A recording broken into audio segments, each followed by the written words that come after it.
Bueno, muy bien. Vamos a hablar hoy sobre síndrome coronario agudo. Este es un tema muy extenso, pero bueno, trataré de tomar algunos de los puntos que me parece que puedan ser de mayor interés para ustedes y que podamos luego también avanzar un poco rápido para poder aclarar ciertas dudas en caso de que hubiera.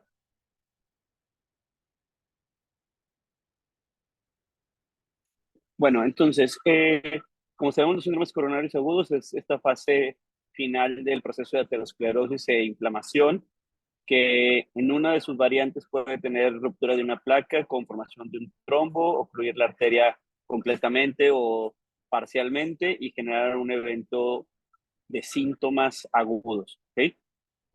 Generalmente en este proceso de que perdón, en este proceso de que la placa se rompa, está muy mucho el tema de la inflamación. Pero aquí tenemos un poco más la fisiopatología del síndrome coronario agudo. Y entonces, sabemos que no todo es por ruptura de placa. Aquí tenemos la ruptura cuando la capa fibrosa se rompe, cuando hay un colipídico grande, hay trombo y puede haber o no inflamación.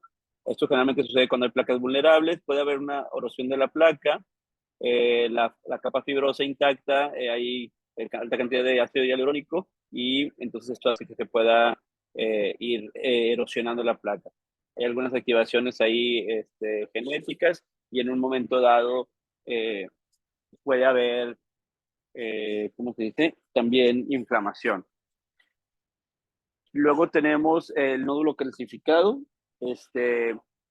En el tema del nódulo calcificado, ese calcio es susceptible al estrés y entonces esto nos puede dar pie a que se rompa la capa fibrosa. También tenemos otras causas no ateroscleróticas como la disfunción endotelial, hay estrés oxidativo y puede haber espasmo coronario. También podemos tener una disección coronaria espontánea, se forma una luz falsa que se llena de sangre y tapa el flujo normal de la arteria y esto podemos verlo en mujeres jóvenes, en algunas embarazadas. También tenemos los puentes musculares, que son porciones de las arterias coronarias que van por debajo del músculo miocárdico y que con la sístole se comprimen y en ocasiones pueden generar dolor. Puede haber otras situaciones como estimulación simpática, elevación de catecolaminas, estrés psicológico, espasmo microvascular, enfermedad miocardiopatía por estrés conocida como Takotsubo, etcétera. Entonces, todo esto da como resultado la obstrucción o la disrupción del flujo coronario que genera un evento agudo. El diagnóstico diferencial del dolor en pacientes, o sea, de dolor torácico en pacientes con sospecha de síndrome coronario agudo, pues las comunes pueden ser de casos cardíacas, miocarditis, cardiomiopatías, taquiarritmias, falla cardíaca, de las pulmonares, pues la tromboembolia pulmonar o el neumotórax extensión, la disección de la aorta y las otras causas de dolor, pues gastrointestinales, ortopédicas u otras. Entonces hay que tenerlo presente a la hora de llegar a ver al paciente por primera vez ahí a urgencia.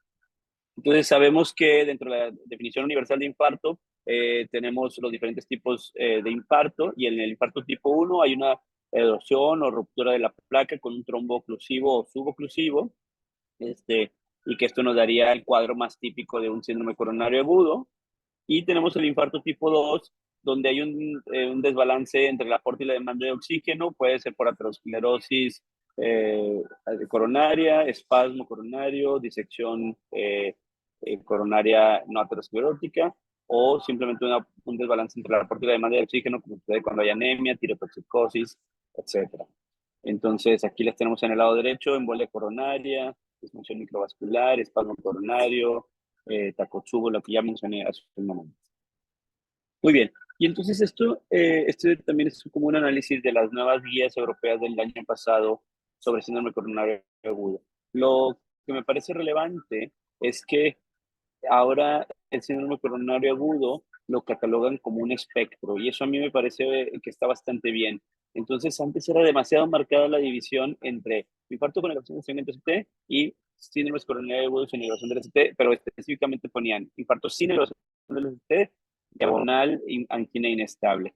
Y hoy en día, pues sabemos que esto más bien puede ser un espectro. Y a mí me parece bien porque Aquí a mero abajo, entonces dice diagnóstico final, te ponen angina inestable, infarto sin elevación del segmento CT o infarto con elevación del segmento CT. Pero entonces, el infarto sin elevación del segmento CT, bajo ciertas características, se puede parecer más a la angina inestable o más al infarto con elevación, y eso es lo que a mí me parece bien. Y tiene que ver inclusive hasta con decisiones de la revascularización, porque antes nomás nos decían, infarto con elevación, revascularización inmediata. Infarto sin elevación puede esperar. Y hoy en día sabemos que se puede esperar, pues ha cambiado. Entonces, en la presentación clínica podemos tener un paciente casi sin síntomas, o un paciente que tiene dolor torácico, un paciente que tiene dolor torácico prolongado, o un paciente que de plano llega en choque cardiogénico y falla cardíaca, o inclusive parada cardíaca.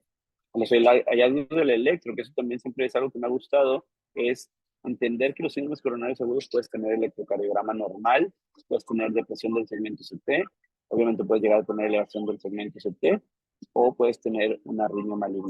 Yo pondría que aquí entre el electro normal y el electro con depresión del segmento CT estaría el electro con inversión de la onda T, y entonces, pues efectivamente no es lo mismo un síndrome coronario agudo con electro normal que con infranivel del segmento CT. O sea, eso es a lo que llamamos esta parte del espectro, ¿no? El diagnóstico de trabajo o de investigación, pues serían estos dos. O sea, en la guía se separan muy bien síndromes coronarios agudos del el infarto con elevación, y luego las troponinas no elevadas hasta tener las troponinas que suben y bajan. Y entonces esta clasificación que va desde el diagnóstico hasta el diagnóstico de trabajo, hasta el diagnóstico final, pues tienes un paciente que con una presentación clínica de signos y síntomas sugestivos de un síndrome coronario agudo, entonces hay que hacer un electro en los primeros 10 minutos. A lo mejor si yo hubiera pensado el caso de Andrea del otro día, hubiera dicho, bueno, este es un paciente de tal edad, con tales antecedentes, y tiene dolor torácico. Y ahí hubiera empezado el famoso ¿qué le piden? ¿No? Porque lo que hubiera esperado como respuesta es un electro, y luego a lo mejor les hubiera puesto el electro para que me dijeran qué es lo que tenía el electro. Pero bueno, básicamente en síndromes coronarios agudos, el parteaguas aquí, pues es el electro, ¿no? Y entonces yo, para simplificarlo, y si esto se lo digo mucho a los alumnos de quinto año, es, ¿tiene elevación del segmento CT o no tiene? Si no tiene, a lo mejor no le entiendes muy bien que porque el bloqueo de rama derecha, como el caso de Andrea, que porque la inversión de la onda T, pero lo que no tiene a lo mejor un caso tal es elevación del segmento CT, y entonces eso puede hacerte pensar distinto, ¿no?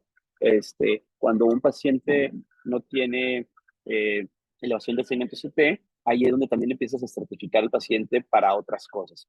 Cuando el paciente tiene elevación del segmento CT, pues lo directo que lo puedes hacer directamente se puede tener repercusión.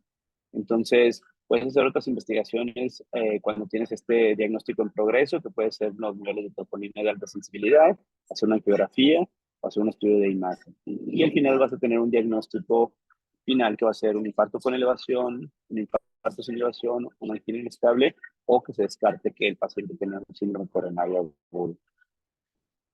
Eh, entonces, en este triage, en el manejo inicial y la investigación inicial, pues tenemos al paciente que se presenta con dolor.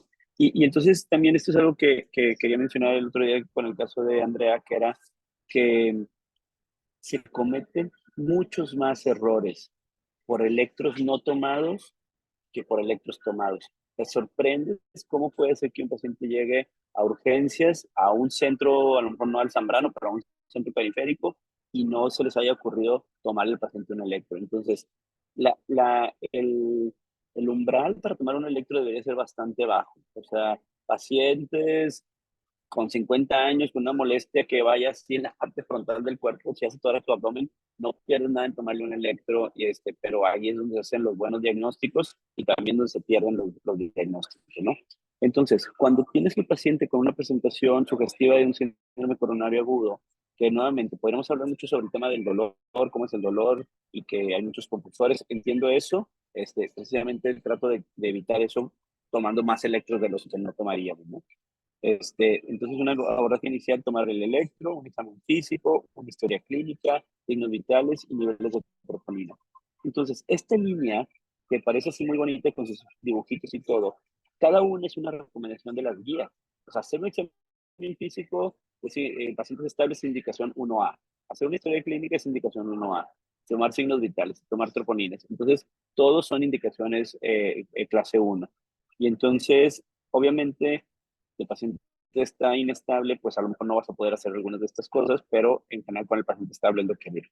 Entonces, tú tienes un diagnóstico de trabajo que podría ser un infarto con elevación del ST, puedes tener un síndrome coronario agudo sin elevación del ST, pero con datos de alto riesgo, que ahorita los vamos a ver, o puedes tener un síndrome coronario agudo sin elevación del ST sin datos de alto riesgo. ¿Okay? Pues si tienes sin datos de alto riesgo, pues entonces podrías hacer a lo mejor una angiografía coronaria dentro de las primeras 24 horas. Si tienes como características de alto riesgo, pero no de muy alto riesgo. Entonces puede ser angiografía coronaria y medicamento. Si, o sea, el tratamiento antirreumótico. Si estás en el del medio y tienes características de muy alto riesgo, entonces la angiografía ahí te la pone como que la vas a hacer de manera inmediata.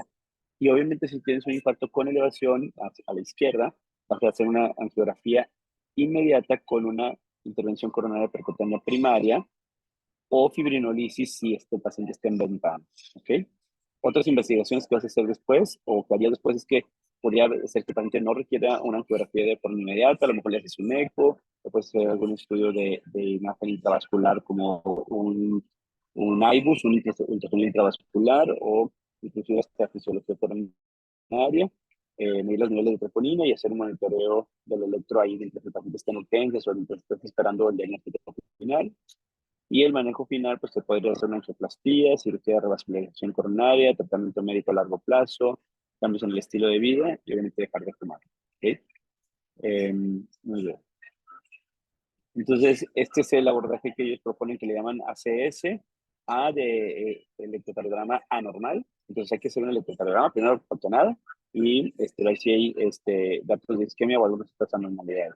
Contexto clínico, pues hay que considerar el contexto clínico y la posibilidad de hacer algunas otras investigaciones como esto de las enzimas o de estudios de imagen, etcétera.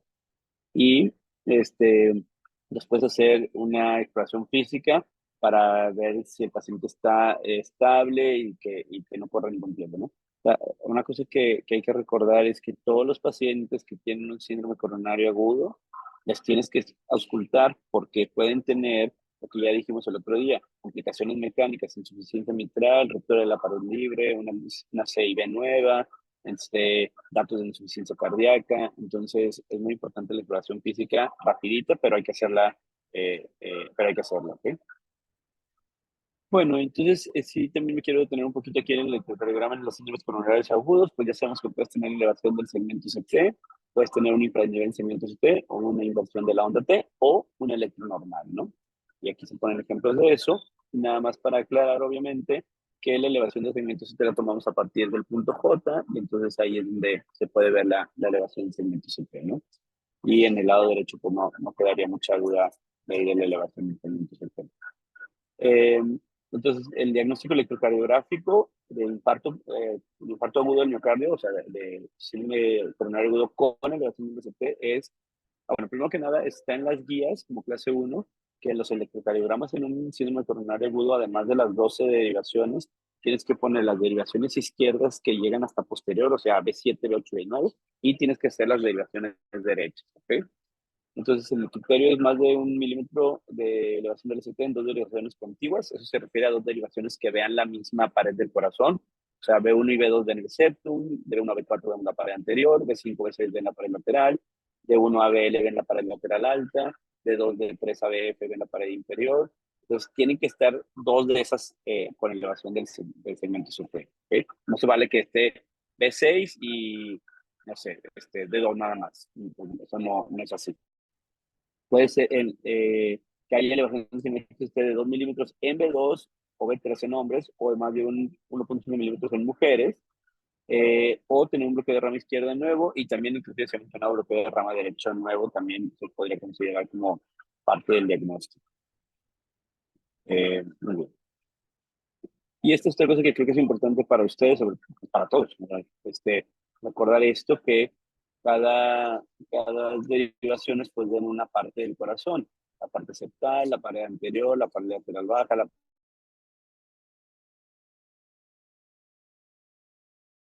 superior,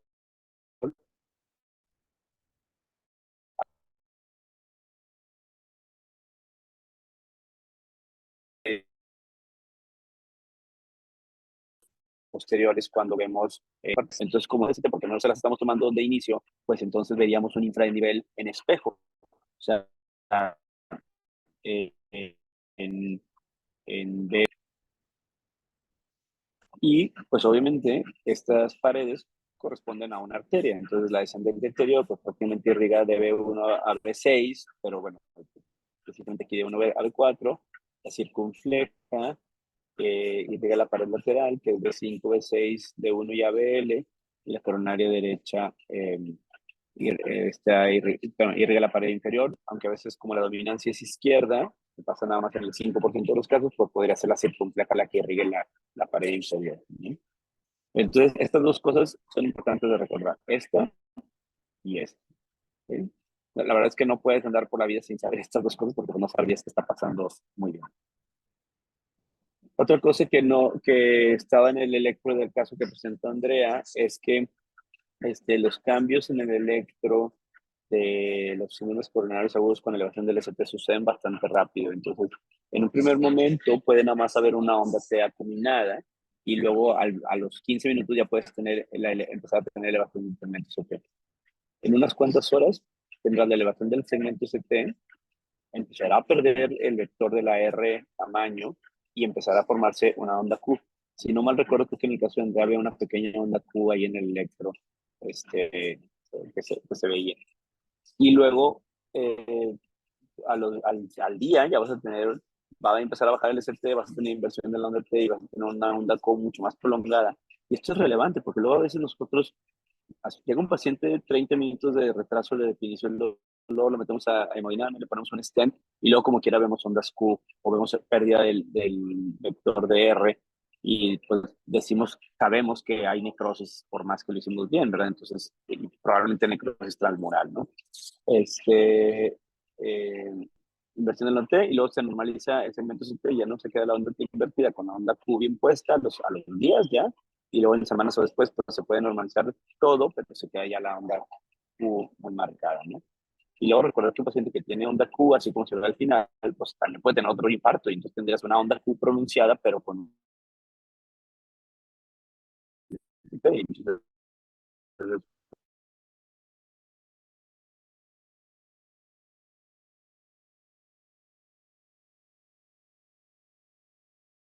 infarto de la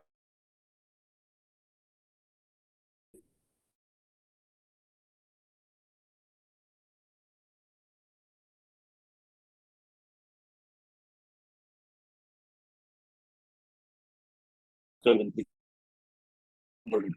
de los 3 o más acción de propiedad de herramientas clínicas y diagnósticas. Se recomiendan medir las troponías cardíacas con ensayos de alta sensibilidad inmediatamente a la presentación y 60 minutos después. Esto es clase 1B. La Sociedad Europea ha propuesto un algoritmo ahí de como de rule in, rule out, que es al ingreso ya en 1 hora o al ingreso ya a las 2 horas para saber si el paciente sí queda dentro de un síndrome coronario en elevación del ST o se descarta el diagnóstico. Y luego se recomienda que puedas hacer una medición a las 3 horas, ¿ok? Entonces nosotros no solamente le damos valor a la troponina inicial, no solamente le damos valor al cambio de la troponina, o más bien al número de la troponina, pero le damos sobre todo también valor a la delta de la troponina entre la primera que se tomó y la siguiente. O sea, el cambio, el brinco queda ahí y entonces a eso también le damos valor. Y eso ya para nosotros puede ser de ruina. O sea, tienes un paciente que llega con, no sé, 15 de troponina, 20 de troponina, y dices, no, pues, está bajita, y luego a la siguiente tiene 48 de troponina, digamos, una importante, aunque no tenga, no haya llegado por arriba de 100 de la troponina. Ahorita veo lo de las preguntas. Bueno, y entonces aquí se mencionó también el uso de riesgos establecidos como el GRACE para el pronóstico, para estimar el pronóstico del paciente se deben de considerar. Es clase 2A, no está tan mala indicación. Y entonces esto también lo mencionó Andrea en su presentación, que el paciente tenía GRACE no sé cuánto, que le equivale tanto, no sé qué, y luego pues no estaba muy explicado. Y aquí nomás lo quiero mencionar, siempre me parece importante mencionarlo cuando hablo de esto. Este es el modelo de GRACE. Entonces, Básicamente, pues como se imagina, es un modelo de puntos, pero lo que es la particularidad es que te da puntos muy particulares por cosas muy particulares. O sea, la clase Kimal y te da un cierto número de puntos.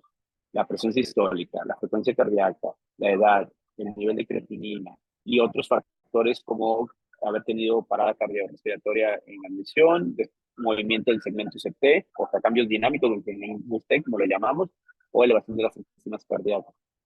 Y entonces, pues obviamente le vas metiendo los puntos ahí en el número 2, los sumas todos y ahí te van dando el total de puntos, ¿no? Como que el punto de corte es 140, o sea, abajo de 140 y arriba de 140. Entonces, abajo de 140 se considera de no alto riesgo y arriba de 140 se considera de alto riesgo. Y obviamente esta escala, pues no te la puedes memorizar y por eso tienes que usar ahí aplicaciones. Eso es lo malo, digamos, la complejidad. Lo bueno es la precisión, ¿ok? Y ahí te viene la probabilidad de muerte hospitalaria. También tenemos una escala más sencilla, que es la escala de TIMI, que aquí les puse específicamente la escala de TIMI para síndromes coronarios agudos sin elevación del ST, porque existe una escala de TIMI para elevación, para síndromes coronarios agudos con elevación del ST. Esta es una escala más sencilla y hasta, yo diría, fácil de memorizar. Y esta escala también la uso mucho en los ejemplos en las clases, porque cuando llega un paciente de urgencias, dice, a ver, llega un paciente de urgencias, 50 años, ningún factor de riesgo, tiene dolor en el pecho, pues le voy a hacer un electro. Le tomo un electro y me sale normal. Entonces dices, no, pues 50 años sin factores de riesgo y electro es normal, pues seguramente no es del corazón. Pero luego de repente le escarbas un poquito y resulta que el paciente es su segundo episodio de dolor. O sea, él había tenido uno las 12 horas antes y ahora tiene otro, y que estaba tomando aspirina y le vas a pedir unas enzimas y sale las enzimas elevadas. Entonces, tiene 3 puntos de TIMI, tiene un riesgo intermedio. Entonces, eso ya no es un paciente que nomás así puedes mandar a su casa sin checar bien, ¿verdad? O sea, sin hacerle esta repetición de enzimas, a lo mejor nosotros salimos en 20 y dices, pues 20 no es cero, ¿verdad? Entonces me voy a esperar y le voy a tomar pues enzimas después, porque podría esperar un paciente que en vez de ser de bajo riesgo, sea de riesgo intermedio, y entonces esta es la parte del espectro de la que yo hablo y te hablo en las guías. O sea, como un paciente pues que parece que no tiene síndrome coronario agudo, luego resulta que pues más o menos sí tiene síndrome coronario agudo. O en este caso, si el paciente tuviera 65 años, tomaba aspirina y tiene 2 episodios, son 3 puntos, sin tener factores de riesgo. Entonces, es la parte del espectro, ¿no? O no se diga, por ejemplo, un paciente de 50 años, pero que sí tiene historia familiar, hipertensión y fuma, y entonces ahí ya tiene un punto.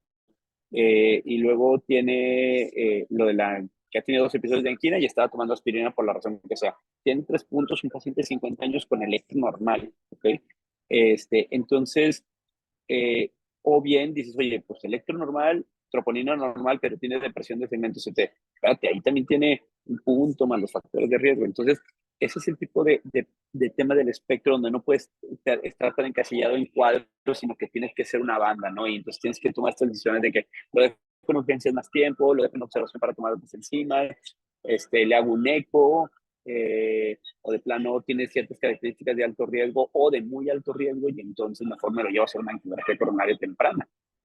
Y eso es un poquito donde nos tenemos que mover en el tema de la sospecha, ¿no? Eh, y bueno, yo nada más sí quiero aclarar que si tienes infarto con elevación del segmento CT, pues no hacen, bueno, sí aplica la escala de Grace, o sea, pero no es urgente hacerlo, pero eh, si tienes infarto sin elevación del segmento CT, sí es necesario como que hacer los modelos estos de riesgo, porque entre los modelos de riesgo viene precisamente tomar otro electro, tomar las enzimas, hacer la exploración física, preguntarle si está tomando aspirina, o sea, tomar las enzimas ya es parte de la estratificación de riesgo, tomar otro electro es parte de la estratificación de riesgo, hacer la historia clínica para saber si tiene factores de riesgo cardiovasculares es parte de la estratificación de riesgo. Entonces, no es nomás que tomar las enzimas, sino es estrategia el riesgo, incluyendo tomando las enzimas, ¿no? O repitiendo el electro los 15 minutos, etcétera. Muy bien.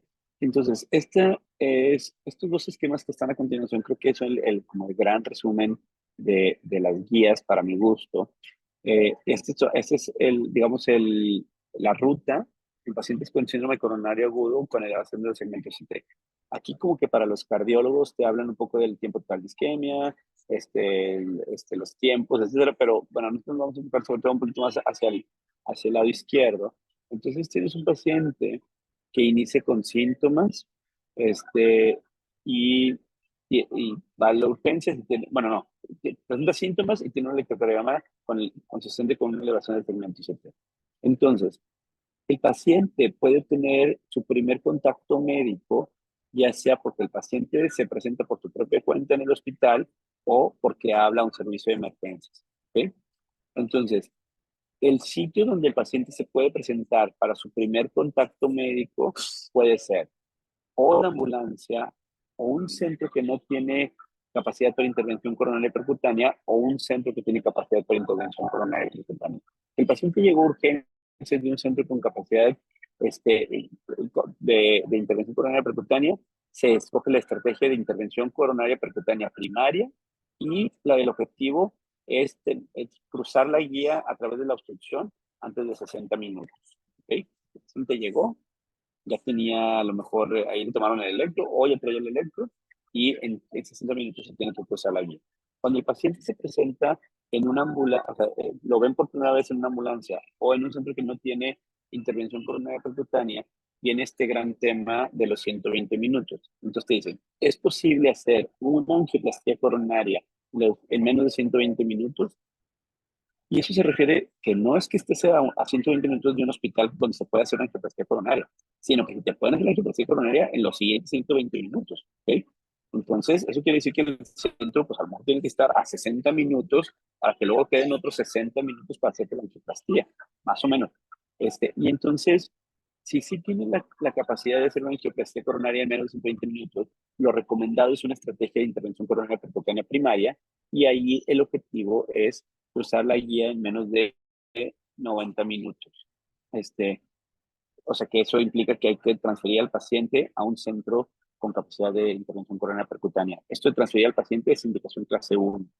Y si no tiene la posibilidad de hacer una angioplastia en los siguientes 120 minutos, entonces tienes que administrar fibrinoloidina. Fíjense, yo siempre hablo de esto, que si tú tienes un paciente, a lo mejor no sé, en Montemorelos, y lo tienes ahí digo Montemorelos porque yo hice ahí en servicio social, y tienes ahí en urgencia el paciente con elevación del segmento CT y lo puedes fibrinolizar. Bueno, aún así es mejor no trombolizarlo, subirlo a la ambulancia, mandarlo a un hospital y que le hagan una angioplastia en menos de 120 minutos.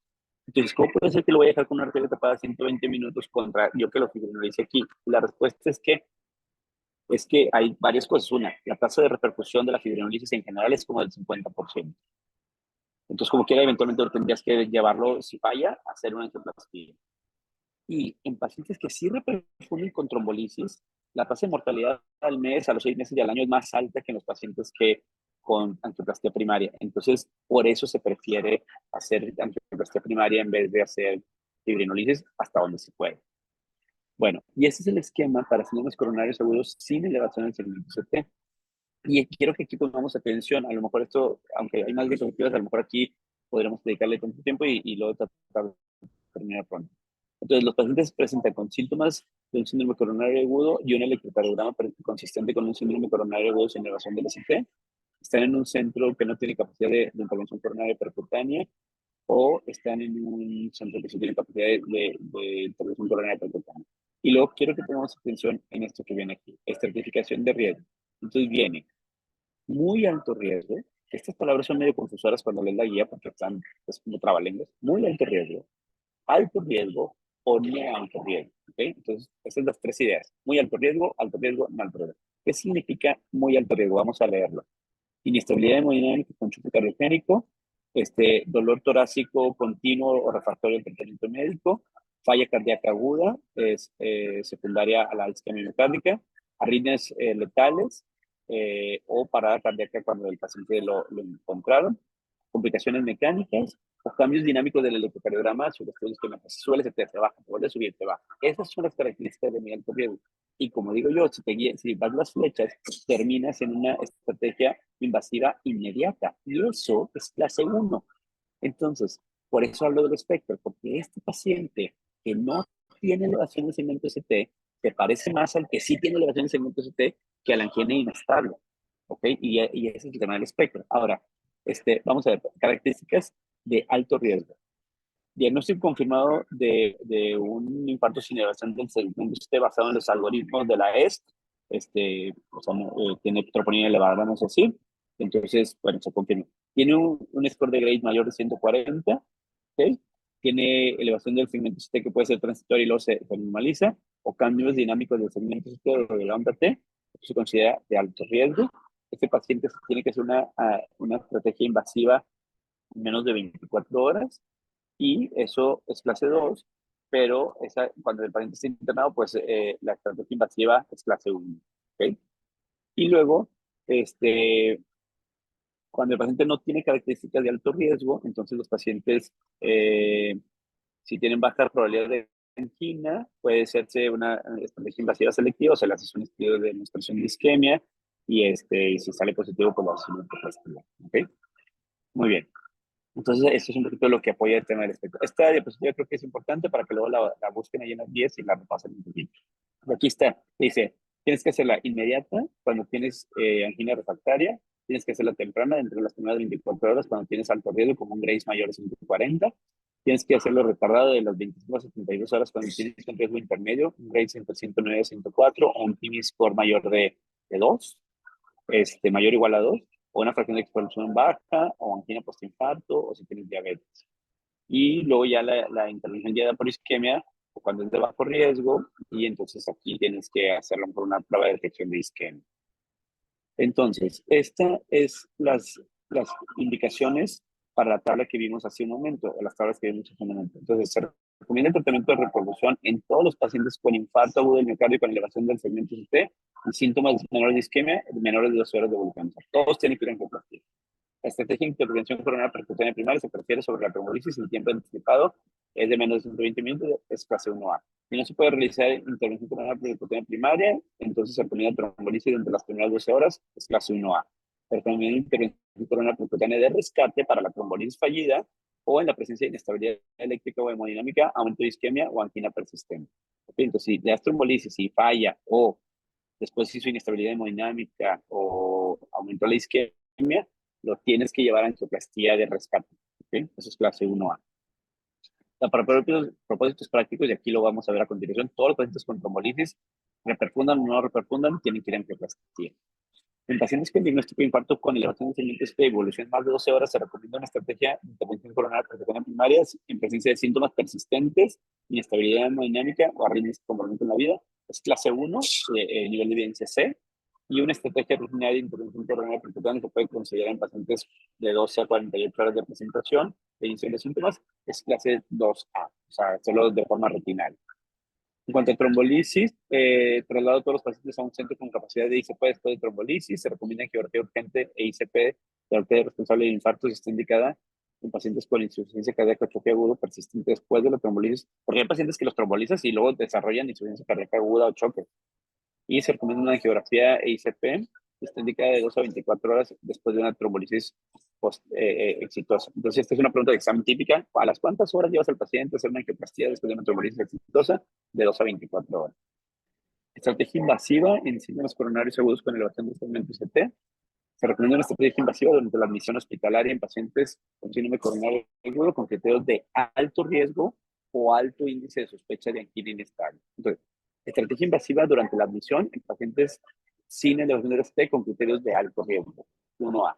Se recomienda un abordaje invasivo selectivo en pacientes sin criterios de muy alto riesgo, o sea, de muy alto o de alto riesgo y con un índice bajo de sospecha, que también es 1A. O sea, entonces también se sospecharía, digo, se recomienda una estrategia invasiva inmediata en pacientes con diagnóstico de Zika sin elevación, perdón, y algunos de los criterios de muy alto riesgo, que ya los vimos, es 1C, pero sigue siendo clase 1, y se debe considerar una estrategia invasiva temprana entre las primeras 24 horas en pacientes con al menos uno de los criterios de alto riesgo, eso es 2A. pero 2A es un nivel de evidencia bastante alto también. Entonces, todos los pacientes con, o sea, básicamente lo que la guía dice también es que casi todos los pacientes con síndromes coronarios agudos todos van a ir a angioplastia, van a ir a intervención coronaria percutánea, es lo que dice la guía básicamente, nomás dice qué tan rápido o cuándo, pero prácticamente dice que todos van a ir a una angioplastia. Tratamiento inicial, oxígeno, esto también de las guías ahí medio resumido, oxígeno solo si la saturación está a menos del 90%, eso es clase 1, oxígeno rutinario abajo del 90% es clase 3. Opioides, IV para manejo del dolor es clase 1, betabloqueadores, si no hay datos de insuficiencia cardíaca congestiva y si la sistólica está arriba de 120, es clase 1. Aspirina, una carga de 150 a 300 es clase 1. Inhibidor PD2 y agregados en dosis de carga en síndromes coronarios agudos. En general, ese tema la respuesta es que es clase 1. Y luego hay algunos matices. O sea, dar, por ejemplo, doble integración plaquetaria e IBP, en pacientes con riesgo de sangrado digestivo. Prasugrel, dosis de carga si el paciente va a ir a intervención coronaria percutánea. Es clase 1. Ticagrelor, 180 miligramos independiente de la estrategia. Es clase 1. Si el paciente va a intervención coronaria percutánea, seguro es mejor dar prasugrel que ticagrelor. Y el inhibidor P2Y12 no está indicado de rutina en síndromes coronarios agudos sin elevación del ST, sin conocer la anatomía. ¿Esto qué quiere decir? Hoy en día, para ustedes, a lo mejor de internet que no lo sepan, ya casi no damos doble integración plaquetaria en urgencias en centros que tienen capacidad de intervención coronaria percutánea. Damos aspirina, damos heparina y lo mandamos al cateterismo en los siguientes 15 minutos. Porque entre darle el inhibidor P2Y12 en urgencias contra darse en la sala de hemodinamia es lo mismo, como que ya no va a actuar. Y en cambio, si te puede pasar que nos pasó el otro día, el viernes pasado, el viernes 23 en la noche, que tuvimos un paciente con diabetes de 15 años de evolución, le metimos hemodinamia por dolor torácico y tenía una enfermedad vascular con enfermedad del tronco. Este paciente, gracias a que no le habíamos dado ningún otro antiagregante plaquetario, se operó bajo efecto de aspirina a los 2 días y le fue muy bien. Y luego la anticoagulación parenteral está indicada en todos los pacientes con síndrome coronario agudo, eso es clase 1. Y luego aquí vienen un poquito los esquemas, entonces en cuanto a la anticoagulación, eh, no dejo de ver no dejo de ver la pantallita esta del...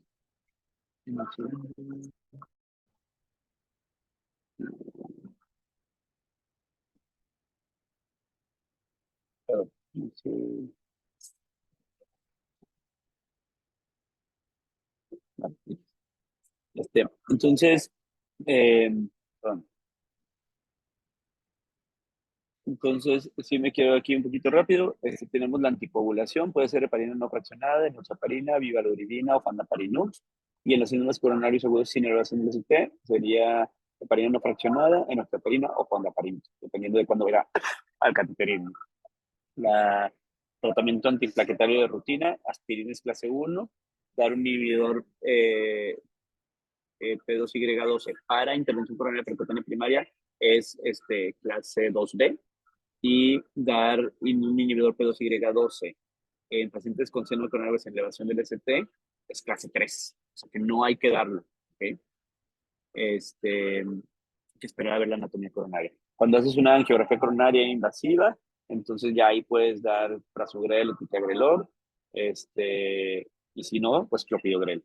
Si ya vas a hacer el procedimiento o sea, si sabes que vas a hacer angioplastia, es mejor prasugrel que ticagrelor. Y luego ya continúas el tratamiento con doble integración plaquetaria por 1 año, es clase 1, y luego la aspirina de forma permanente es clase 1. Aquí ya hablamos el lunes en la presentación del artículo que presentaron que hay esquemas de reducción de doble integración plaquetaria, pero también hay esquemas de prolongación de doble integración plaquetaria basado en el riesgo de isquemia contra hemorragia. ¿Okay? Entonces, no todo es que todo tiene que ser menos de 12 meses forzosamente, pero tampoco 12 meses forzosamente, pero también hay esquemas hasta de 36 meses con clopidogrel. Aquí está un poquito donde actúan los diferentes antiagregantes plaquetarios y antitrombóticos, o sea, los diferentes antitrombóticos, antiagregantes y heparinas. Lo que está en rojo es lo que se pone parenteral y lo que está en azul es lo que se es tomado, ¿ok? Y, bueno, pues tienen los ciclos de acción, el inhibidor o sea, la glutopropina del decresal, el inhibidor P2Y12, el receptor intrombuxano, y el receptor de trombina, y obviamente uno de los targets principales ha sido el factor desactivado, sobre todo con los nuevos anticoagulantes orales. Bueno, ya vamos a tratar de terminar rápidamente para que haya gente que me puedan preguntar alguna cosa. Entonces, las metas de tratamiento, déjenme poner aquí. Entonces, tenemos que el tratamiento a largo plazo, dar de alta al paciente con medicaciones cardioprotectoras y modificaciones en el estilo de vida y mandarlo a la clínica de rehabilitación cardíaca. Y obviamente, pues tener las citas de seguimiento y con el especialista para discutir las metas. Las metas de tratamiento es estimular las decisiones sanas de salud, continuar con el tratamiento farmacológico óptimo y llegar y mantener bajos el riesgo cardiovascular. Entonces, dejar de fumar, dieta sana, ejercicio regular, peso sano y manejo psicológico en cuanto al tratamiento farmacológico, terapia antitrombótica, terapia antilipídica, vacuna anual de influenza y promover la adherencia al medicamento. En cuanto a las metas, pues tener la presión sistólica abajo de 130 y abajo de 80, LDL abajo de 55 y hemoglobina glicosilada abajo de 7. Entonces, en cuanto a la recomendación de la terapia hiperpremiante, no me voy a tener mucho, pero bueno, se recomienda dosis altas de estatinas en todos los pacientes que tengan síndrome coronarios agudos. Se recomienda tener un LDL abajo de 55. Los europeos antes decían abajo de 70, y luego si tiene características de alto riesgo, abajo de 55. Hoy en día directamente ya se pone todo abajo de 55. Si no se puede a los 4 o 6 semanas, agregar ese Timiva, y si no se puede a las 4 o 6 semanas, agregar Nidor PCSK9. ¿Okay?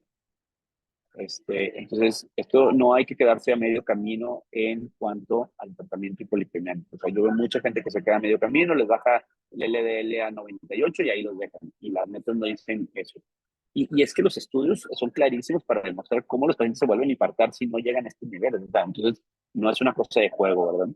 Hay que tener los pacientes abajo de 70 a como de lugar. O sea, aunque tengan que gastar en Atozet o en Trecete o en PCSK9, pero hay que tratar de hacerlo. Por eso a mí no me gusta mucho luego este tema de las polipills, aunque aquí viene a recomendar las 10, porque las polipills luego son difíciles de titular. Entonces a mí me gusta que cada medicamento por separado para poderle dar lo máximo posible. Tratamiento de largo plazo, rehabilitación cardíaca, modificaciones en el estilo de vida, ya lo mencionamos. Betabloqueadores, si tiene falla. Betabloqueadores en FEBI menor de 40% es clase 1, y betabloqueadores de rutina en todos los pacientes con síndromes coronarios agudos es clase 2A, o sea que se les puede dar a todos.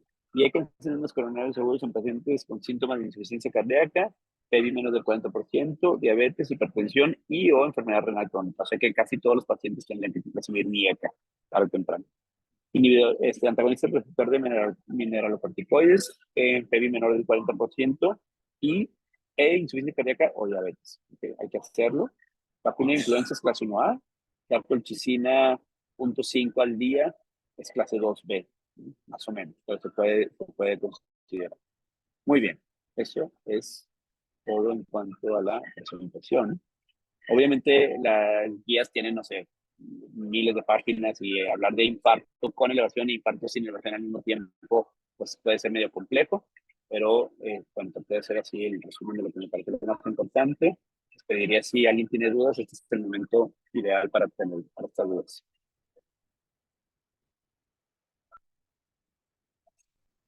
¿Algún cardiólogo que esté por aquí que quiera hacer alguna aportación? No sé si hay algún cardiólogo que quiera hacer algún comentario. No hay cardiólogo.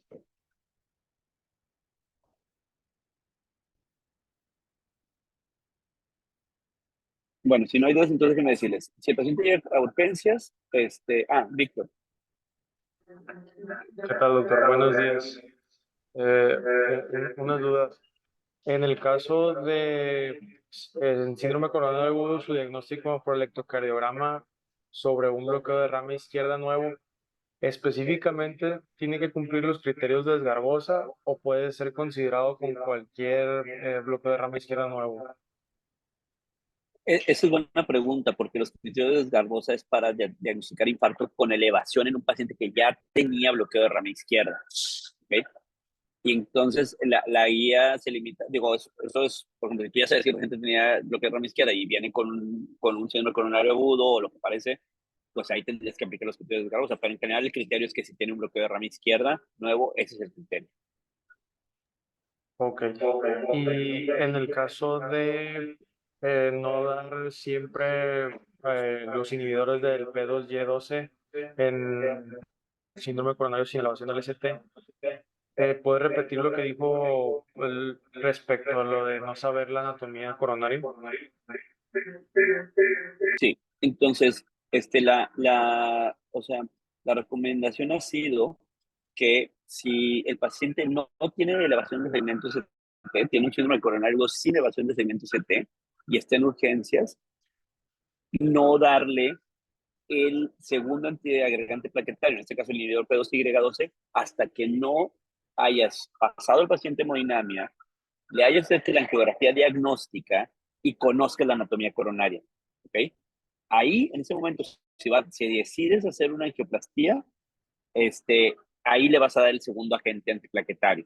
¿Ok? Que específicamente ahí lo que se recomendaría en un momento dado sería dar prasugrel, mejor que ticagrelor, pero se puede dar cualquiera de los dos. Eso es a lo que se refiere con conocer la anatomía coronaria. Oh, y ahí, ¿por qué eso aplica para los sin elevación del ST, pero no para los con elevación del ST? Porque en principio con elevación del ST vas a hacer una angioplastía. O sea, realmente la idea es que vas a hacer una angioplastía primaria. Entonces ahí sí aplica dárselos. Ahora, esta pregunta lleva a otra cosa es buena la pregunta, Víctor, en cuanto a que si tú le das a un paciente, por ejemplo, que llega a urgencias, tiene un infarto con elevación del segmento ST, le das una doble integración plaquetaria, incluyendo la carga del inhibidor P2Y12 y lo llevas a hemodinamia y le haces una angioplastía primaria, el inhibidor P2Y12 y probablemente la aspirina no van a estar sin efecto en ese momento. Entonces realmente estás haciendo angioplastia sin efecto de doble integración plaquetaria. Y ahí es donde entra el papel, y lo van a ver más en las guías, y de hecho estamos a punto de tenerlo ya en Monterrey, entra el papel del cangrelor. Cangrelor es un inhibidor P2Y12 intravenoso con una velocidad de acción en los primeros 2 minutos y con una inhibición plaquetaria total. Entonces, lograrías una gran inhibición plaquetaria rápidamente. Y entonces ahí sí estarías haciendo una angioplastía primaria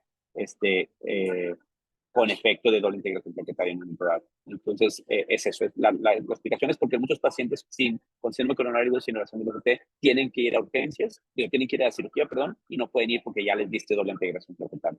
Entonces, obviamente, cuando haces guías y tienes que tomar en cuenta tiempos de espera, comorbilidades, todo lo que te está asociado a estar en un hospital, pues la recomendación ha sido no dar doble integración plaquetaria. Sí, Muchas gracias. Paola. Gracias, Lalo. Sobre todo felicitarte, excelente presentación, muy clara, los conceptos bastante fáciles de absorber. Obviamente, sé que tomó mucho tiempo esto, pero los algoritmos muy claros, felicitarte. Me llamó mucho la atención, recientemente salió un review en el New England de rehabilitación cardíaca, justo lo que mencionabas. ¿Cómo es el protocolo que realizan en Zambrano? Por ejemplo, si algún paciente no ha tenido rehabilitación cardíaca, obviamente esto es por cardiología, eh, ¿cómo podríamos hacer el approach si estuvieron con otro cardiólogo y quisiéramos que estuvieran en rehabilitación cardíaca? ¿Cómo tocamos esta puerta? Muy bien, esa pregunta es muy importante, porque es una pregunta que ha prevalecido, yo diría, en la práctica en Monterrey, así directamente en los últimos años. Para contestar directamente la pregunta, en los últimos años, obviamente sumar lo de la pandemia, no ha habido en Monterrey un programa de rehabilitación cardíaca oficialmente. El programa de rehabilitación cardíaca está muy establecido como es, y en concreto, para que más o menos sepan, son como 3 sesiones a la semana por 7 semanas. Es eso, entre 21 a 28 sesiones de rehabilitación cardíaca. La rehabilitación cardíaca hay que verla como si fuera un beta bloqueador o un IECA.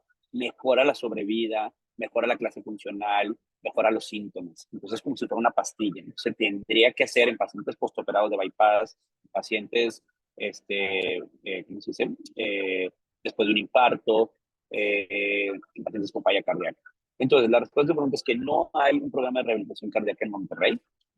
Lleva mucho tiempo de no haber. Cuando el Instituto de Cardiología y Medicina Vascular del TEC empezó en la Escuela de Medicina en el CITES, sí había un programa de rehabilitación cardíaca, yo diría bien llevado, no necesariamente con todas las aristas profesionales de un programa de rehabilitación cardíaca, pero se hacía y luego desapareció. Hoy en día, el único programa de rehabilitación cardíaca que hay en Monterrey lo acaba de tener o reiniciar hace relativamente poco tiempo la Clínica 34 del IMSS, obviamente nada más para derechohabientes, y creo que está bien estructurado y lo están haciendo bien. Nosotros en Zambrano estamos a punto de abrir un programa de rehabilitación cardíaca bien hecho, que creo que va a empezar yo creo que el 1 de abril, y entonces está perfectamente bien estructurado. Ese programa de rehabilitación cardíaca se va a llevar en rehabilitación física, en el piso 1. Y aunque va a estar asesorado por un cardiólogo, pues los técnicos se van a capacitar también los de ahí del piso 1 para hacer las rutinas de ejercicio y todo eso. Porque hay que hacer rutinas de ejercicio, mediciones, etcétera, etcétera, ¿no? Entonces, esa es la respuesta. El único programa de rehabilitación cardíaca muy, muy bien montado que hay, que yo conozco y así, digo, no el único, pero así el más cercano, es en Saltillo, con Alejandro Hernández. Él tiene un buen programa de rehabilitación cardíaca que lo han estado usando por mucho tiempo, porque ahí sí todo el mundo le refiere a él pacientes, entonces no hay temas así de competencia ni de ego ni tanto, y entonces les ha funcionado bien. Pero bueno, eso es lo que tenemos hasta ahorita. Ahorita no habría manera de referir a un paciente, yo diría que hasta el 1 de abril. Ok, muchas gracias. Sí.